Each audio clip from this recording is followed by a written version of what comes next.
Bonjour. Les débuts d'année offrent l'occasion de prendre un peu de recul par rapport à ce qu'on fait, par rapport à soi, par rapport à l'organisation de sa vie personnelle et professionnelle. Et un certain nombre d'entre nous prend des résolutions à cette occasion, avec des degrés de confiance très variables quant aux chances de les mettre en œuvre. L'exercice, même lorsqu'il ne débouche ni sur l'adoption de résolutions fermes, ni sur un début de mise en œuvre effective, est utile. Je l'ai proposé à mes collègues lors de notre première réunion d'équipe de l'année et cela donna lieu à 3 heures animées et agréables d'échanges. J'ai orienté une partie de la discussion avec les collègues sur la gestion du temps au quotidien, en rappelant que chaque minute, chaque heure, chaque journée consacrée à une activité est une minute, une heure, une journée qui n'est pas utilisée pour une autre activité.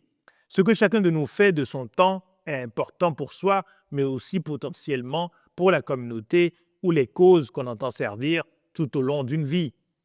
Le discours du président français Emmanuel Macron lors de la conférence des ambassadrices et des ambassadeurs de France le 6 janvier dernier à Paris, très commenté dans les pays d'Afrique francophone, mais aussi en France et dans la presse internationale, offre une bonne illustration de l'importance de faire attention à ce que l'on fait de son temps. Ce qui a été largement commenté et continue de l'être, ce sont les passages les plus discourtois, les moins diplomatiques du long discours du président français. Ces passages ont concerné, sans grande surprise, les relations avec les pays africains. Comme à chaque sortie polémique du président français, les journalistes sollicitent les chercheurs, les analystes censés suivre ces questions. On peut passer une grande partie de son temps, pendant plusieurs jours, à répondre aux sollicitations des médias. Il y a bien sûr des choses utiles à dire, des faits à rappeler, des incohérences et des libertés avec la vérité à relever, mais on devrait faire attention à ne pas y consacrer beaucoup de temps.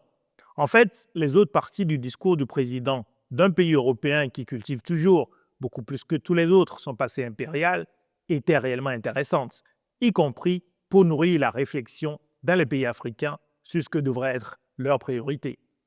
Il est utile pour les Africains de s'intéresser à la manière dont des pays comme la France, l'Allemagne, le Royaume-Uni, la Pologne, la Turquie, l'Inde, le Brésil et bien d'autres voient l'évolution de leur société, de leurs économies, comment ils appréhendent les changements géopolitiques mondiaux, comment ils anticipent les principales menaces sur leurs intérêts vitaux, comment ils perçoivent aussi les opportunités à saisir au cours des prochaines années et des prochaines décennies. Il faut s'efforcer d'ignorer autant que possible les manifestations des égos des hommes de pouvoir pour pouvoir se concentrer sur les orientations stratégiques de leurs appareils d'État. Alors, quelques éléments qui m'ont paru intéressants dans ce discours. Autant sur les deux priorités majeures que sont la sécurité et la prospérité, le président Macron a systématiquement parlé de la France et de l'Europe, exprimant une conscience claire de la dynamique des rapports de force dans le monde et de l'impératif de construire des consensus européens sur les dossiers les plus stratégiques. L'Europe est à la fois notre devoir et notre chance, a-t-il notamment affirmé, se montrant très lucide sur la relation avec les États-Unis. Je cite, « Il y a fort à parier que dans 15 à 20 ans, la priorité américaine sera leur propre défense et sera beaucoup plus autour de la mer de Chine et dans cette région qu'aux confins de l'Europe. Si nous dépendons de la base industrielle et technologique de défense américaine, alors nous aurons de cruels dilemmes et des dépendances stratégiques coupables. La question est de savoir si les Européens veulent, pour les 20 ans qui viennent, produire ce qui sera nécessaire à leur sécurité ou pas. » Fin de citation. Ne devrions-nous pas, nous aussi, nous poser des questions de ce type dans les pays africains, individuellement et surtout collectivement, à l'échelle des régions ou dans le cadre de groupes informels d'États? Allons-nous continuer à dépenser des dizaines ou des centaines de millions de dollars dans des achats d'équipements militaires, tous importés des autres continents, pendant les 20 prochaines années? Le continent le plus jeune du monde, qui a les besoins les plus extraordinaires en termes de création d'emplois, peut-il se permettre de constituer seulement un marché pour les industries asiatiques, européennes et américaines dans une multitude de secteurs? L'industrie de défense n'est probablement pas le meilleur exemple, mais quitte à devoir continuer à acheter des armes, ne devrions-nous pas créer les conditions pour faire émerger, dans un horizon raisonnable, quelques entreprises à capitaux africains dans ce secteur? La deuxième priorité mise en avant par le président Macron, c'est celle d'œuvrer à la prospérité française et européenne, un combat existentiel, selon ses termes. Il prône une politique européenne industrielle et d'innovation volontariste et ambitieuse. sans oublier d'évoquer la stratégie de sécurisation des approvisionnements en minerais rares et matériaux critiques. Il a cité explicitement le lithium, l'uranium, le cobalt. Aucun pays sérieux ne joue avec cela.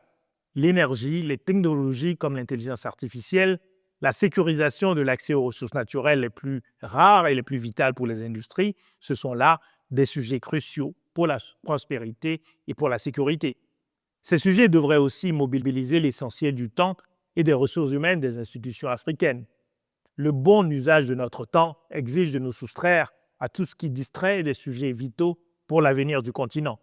Il exige aussi de prendre enfin conscience que nous n'avons individuellement aucune chance de défendre au mieux les intérêts des populations africaines d'aujourd'hui et de demain de manière isolée sur des enjeux qui sont aussi cruciaux, voire vitaux, pour les grandes, les moyennes et les petites puissances qui savent nouer des alliances et mutualiser leurs forces. Dans un monde bientôt rythmé par les déclarations d'un Donald Trump, d'un Elon Musk ou de quelques autres figures influentes et égocentriques, il ne faut plus s'attendre à un minimum de délicatesse, d'élégance, de respect et d'intérêt pour le bien commun global. En Afrique, nous devons rester concentrés sur nos priorités fondamentales.